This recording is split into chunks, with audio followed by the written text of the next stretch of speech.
9주 연속 집값이 상승한다. 집 사는 게 남는 것이다. 왜 이런 얘기가 나올까요? 일단 말입니다. 서울 아파트 매매가 변동률을 보면요. 2025년 2월 3일부터 서울 아파트 값이 0.02% 올라가기 시작하던 이후 3월 17일에는 0.25%가 올랐고요. 3월 31일에는 0.11%가 올랐습니다. 9주 연속 집값은 계속 올랐다는 이야기예요. 왜 집값이 오를까요? 수요가 많기 때문에 오르겠죠. 수요가 생기면 집값은 오릅니다. 매물이 아무리 많다고 하더라도 수요가 더 많아지면 집값은 오를 수밖에 없거든요. 그러면 여러분, 왜 집값이 9주 연속씩이나 계속 오르고 있을까요? 지금 토지거래 허가구역을 송파구, 강남구, 서초구, 용산구까지 4개 구를 전체 토지거래 허가구역으로 지정을 했잖아요. 그런데도 왜 집값이 오를까? 여러분들은 한번 생각해 보셨습니까? 저는 기본적으로 뭐 수요가 많은 것도 있다고 생각합니다. 거래량이 2025년 2월에 6,228건이고요. 3월에는 6,143건입니다. 역대 평균치 6,040건보다 훨씬 많습니다. 2024년 7월에 9,219건이었거든요. 아마 이대로 간다면 3월이 작년 7월보다 더 많아질 가능성 굉장히 많습니다. 이제 신고를 하면 신고하는 데 따라 달라질 텐데 3월이 지금 6,143건이잖아요. 굉장히 많아질 겁니다. 9,000건을 넘어설 수도 있습니다. 10,000건을 넘어설 수도 있습니다. 그만큼 수요가 많았다는 이야기예요. 수요가 많으면 집값은 올라가잖아요. 지금 2월 달에 집값을 보면 서울 아파트 평균 거래 금액이 14억 3,932만 원이에요. 지금 3월에 12억 4,717만 원인데 이거 올라갈 겁니다. 이제 신고를 하면 신고하는 데 따라 많이 올라갈 거고요. 4월에는 지금 거래가 별로 안 됐는데 거래가 별로 안 됐습니다. 4월에 거래 24건밖에 안 돼요. 그런데도 말입니다. 평균 거래 금액이 13억 2,021만 원입니다. 결국 말입니다. 수요가 많으니까 가격이 올라갔다. 이렇게 예상할 수가 있겠죠. 그러면 수요가 왜 이렇게 많을까? 이거를 한번 생각을 해봐야 되거든요.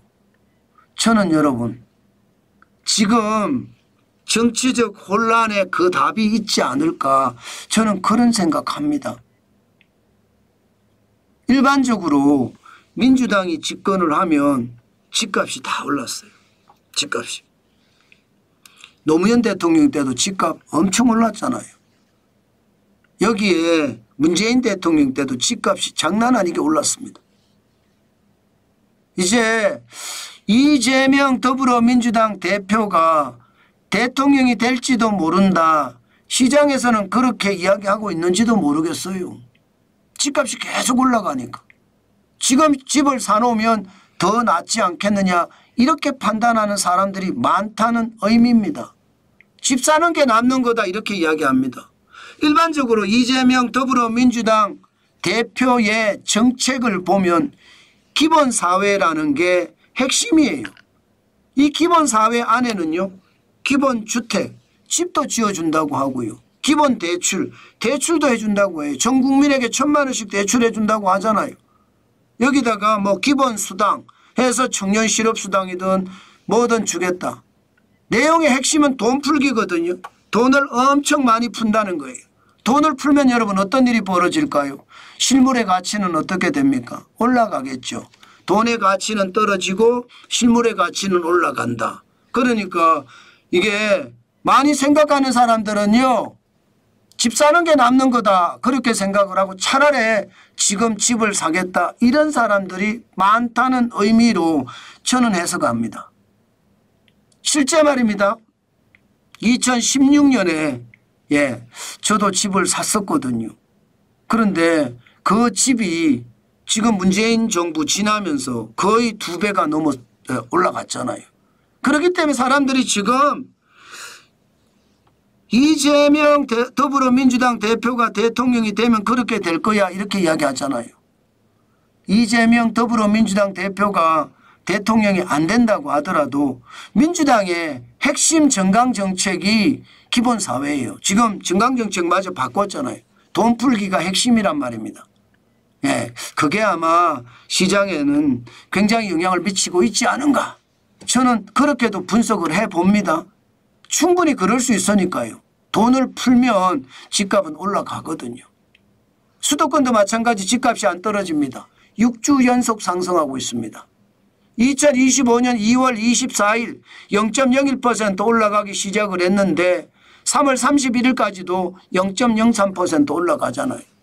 다행히 전국 집값은 좀 떨어집니다. 2주 연속 하락했습니다. 3월 24일에 0.01% 떨어지고 3월 31일에는 0.01% 또 떨어졌으니까요. 그렇지만 아직도 저는 시장이 올라갈 기운이 굉장히 많다고 생각을 합니다. 지금 전셋값 올라가는 거 보세요. 전셋값. 전셋값 안 떨어집니다. 9주 연속 올라갑니다. 2024년 2월 3일에 0.01이 올라서 9주 연속 계속 올라가요. 전셋값이 올라가면 전셋값은 집값을 밀어 올리거든요. 지금 말입니다. 시장에 엄청나는 많은 매물이 나와 있어요. 4월 3일 현재 서울에만 8만 9,542건이 나와 있거든요. 8만 9,542건. 이런데도 말입니다. 이런데도 집값이 올라가요. 이 말은 여러분 매물하고 상관없이 살 사람도 많다는 거예요. 살 사람도. 일반적으로 우리가 이야기할 때 서울의 매물은 4만 5천 건에서 5만 건이면 충분하다 이렇게 이야기해 왔습니다. 8만 5천 건이 넘었으면 과잉 매물이다 이렇게 이야기했거든요. 과잉 매물이면 가격이 떨어지는 게 정상인데 가격은 안 떨어집니다. 그만큼 말입니다. 아마 시장에서는 기다리고 있는지도 모르겠어요. 저는 여러분 탄핵 심판이 어찌 판결이 나든 가장 중요한 것은요. 불확실성이 해소된다는 것은 확실해 보입니다. 그러면 시장에 어떤 영향을 미칠지도 아마 생각할 거예요. 저는 집값을 보면서 많은 분들이 이게 경험치에서 나오는 거잖아요. 미리 대비하는 것은 아닌가. 저는 그런 생각도 해봅니다. 이게 실제로 올라간 것을 보면요. 탄핵 이후로 죄송합니다. 비상계엄 이후로 집값이 많이 올라갔습니다. 그런 것을 감안을 해보면 야 이거 만만치 않겠는데 그 생각이 들 겁니다. 그런데 우리가 반드시 조심할 게 있습니다. 뭘 조심해야 되느냐. 블랙스완. 예기치 못한 위기가 터지는 거. 회색 코뿔소. 벌어진 위기가 더 커지는 거. 이거 반드시 조심하셔야 돼요. 만약에 블랙스완이 터지거나 회색 코뿔소가 더 날뛰잖아요. 대표적으로 세계 대공황이 터지잖아요. 집값 더 폭락할 수도 있습니다. 집값 더 폭락할 수도 있어요. 반드시 그건 생각하셔야 돼요. 시장을 봐서는 사람들이 민주당이 집권을 하게 되면 돈 풀 거고 돈 푸니까 집값은 올라갈 거야. 돈의 가치는 떨어질 거야. 그러면서 집을 사는 경향이 강하다. 이렇게 해석할 수 있거든요. 그렇지만 블랙스완이 터지거나 회색 코뿔소가 더 날뛰면 더 큰일이 벌어진다는 것도 반드시 염두에 두고 여러분들이 판단하셨으면 좋겠다. 그 말씀 마지막으로 드리겠습니다.